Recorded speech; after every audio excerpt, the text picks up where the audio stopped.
Hi everyone, in this video we will learn how to wake Bixby voice instead of power menu when you press and hold on power button. For that we will go to settings,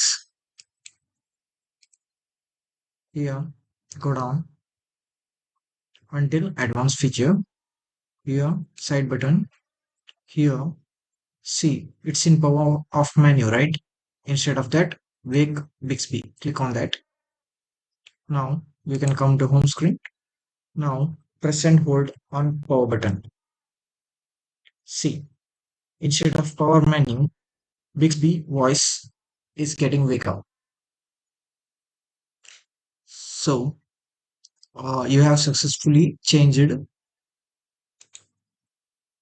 uh, power menu. Instead of power menu, now whenever you press on, hold on power button, you will get Bixby voice.